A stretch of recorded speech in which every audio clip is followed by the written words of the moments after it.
madaxweynuhu horta waxa uu sheegtay khudbadu waa dheerayd calaacal badan baa ku jiray in la mucaarado inay khalad tahay haddii aan la ku rooyahay waana la caayaa buu leeyahay aflagaado madaxweyneena xasan sheekh oo 67 jir sanadiisu tahay madaxweyne horena soo maray waa ninkii miidiyaha la taagnaa farmaajo naagaad fudhay baad ilma ka dhalaysa sida markaan leeyahay de luqadda xamar looga hadlo I don't know laakiin gobolada aanu ka imid iyaga Soomaali dhaqanka yaalaahi raggu intaa wixii ka sareeya waa iska xifaareeya ama ka wada hadla waa xudunta wixii ka sareeya wixii ka hooseeya kama xifaaltamo iskama dacaayadeeyo kama kaftamo adoo madaxweyne soo maray oo aan ahayn kabtaayigu meesha tafariyo meesha dadka tuuriya aan ahayn madaxweyne Soomaaliyeed kale adoo wax ka sheegaya ninkii yiri baad ahayd naagaad furtay baad ilma ka dhalaysa hadalku waa margi waa dhinac loo jiito dad badan oo Soomaaliga dhibayana waa jira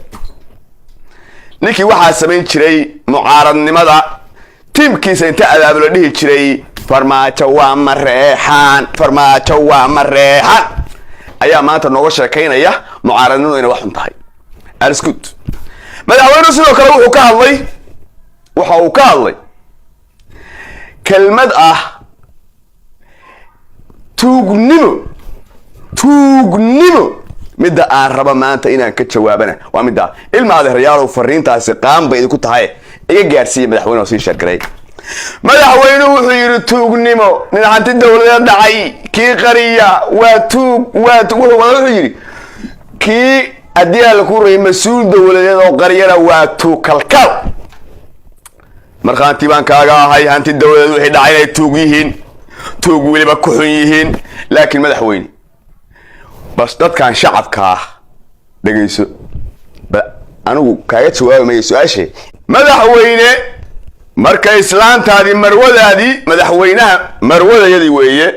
waa marwo Soomaaliyeed waa marwadii qaranka markay dadkii ummadii Soomaaliyeed xoolahoodii iyo dhulkoodiba halkaan gelisay oo xagga gelisay oo saa dambiil ugu guratay shaatigaagana ay wax ku dhacayso adiguna aan la ogtahay adiga naagtaada maxaa idinku yeernaa madaxweyne adiga ya naagtaada maxaan kugu yeernaa madaxweyne inaan ku cayna ma rabno inaan ku gafna ma rabno maxaad raali ka tahay adigu oo aan kugu yeernaa waa su'aalan ku weydiinay shacab weynow maxaan ugu yeernaa waxa ooyaya waa hooyo Soomaaliyeed ila qabiil maaha adiga kula qabiil ma bal laga yaabaa inay say qabiil tahay waxa laga dhacay dhul banaan oo dawladdu lahayd oo xasan waagi hore iyo naagtiisu dhaceen farmaajo yimid oo ka soo celiyay oo dadkii dajiyay kadib buu soo laabtay isagoo caraysan oo yiri farmaajo waa tagay aan soo laabtay yaa ka celinaya naagtii baa u timid islaantiisa u timid cagaf bay gelisay waa ka control bu kiyana dhulku waa kuwa hooyooyin Soomaaliyeed baa ooyaya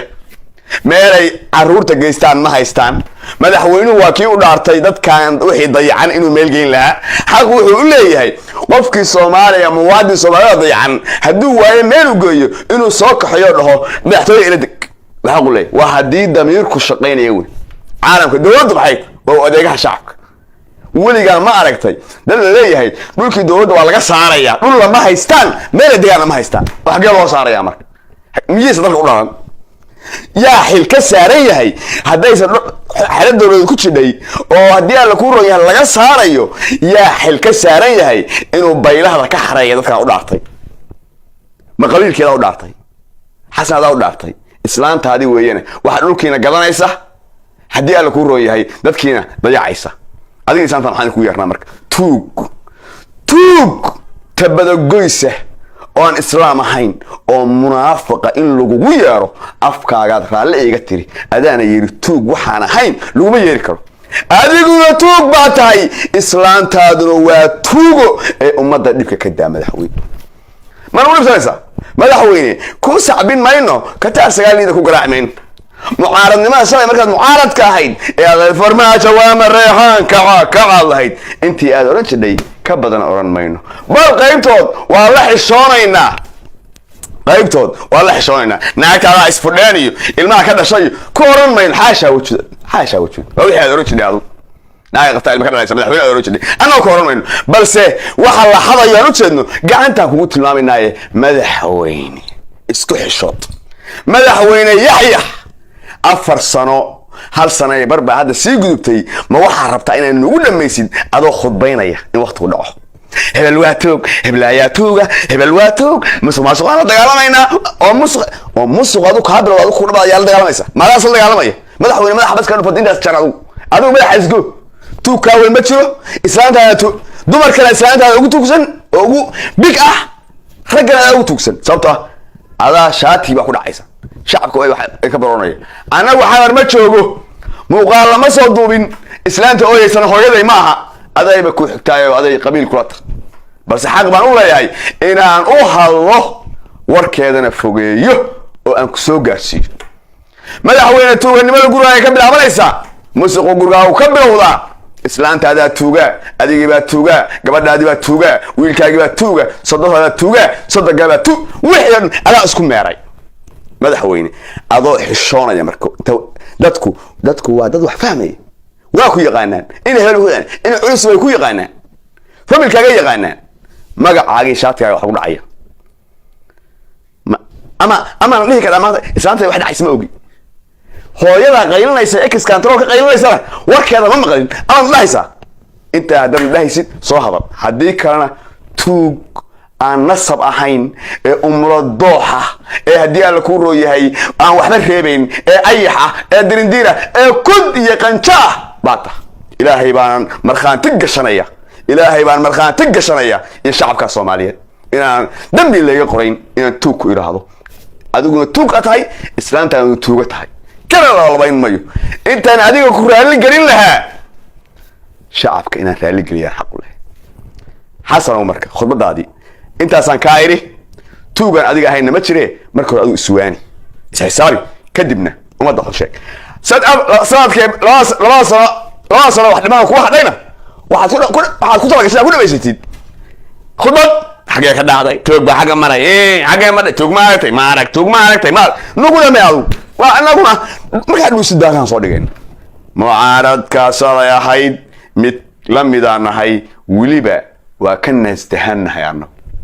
waxaan garanaynaa dawladnimada iyo mucaaradnimada iyo adiga shakhsiyadda aan kala saarayna Soomaaliya mucaarad kuma ay dawladda khawaarijna u soo raacay mayo sidii shalay MBB-du khawaarijta oo la safnaayeen anu khawaarijta leeyahay inta saxta leeyahay ku si fogaan mayo العدالة waxay u yeedhaan u yeera iyo madaxa furan waxay soo bandhigeen shalay sadaraad video waxa lagu soo qoray khawaarij waa baaqbaaqsahoynaaye khawaarij waa jabtay ma af iyo niiko ba khawaarij lagu jibinaya waa kana ayadoo screen shot aan ka qaadayna العدالة soo dhigay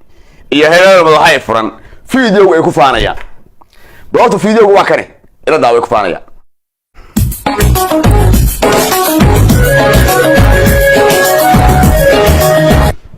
waa tahay video-ga marka la soo bandhigay oo MBB da loo qaybiyay oo la yahay Soomaaliya khawaarij baan ku abaasanayna video-gaasi YouTube ku jira asagoo 5 bilood ka hor 5 months ago ay ku qoran tahay channel Kenyatia ayaana soo gashtay Kenyana waxay ku faanaysaa inay qolo terrorist argagixisa ay la dagaalamayso ayadana cadaynteedii ma laga rabaa mise waxa la leeyahay beenta way waa tane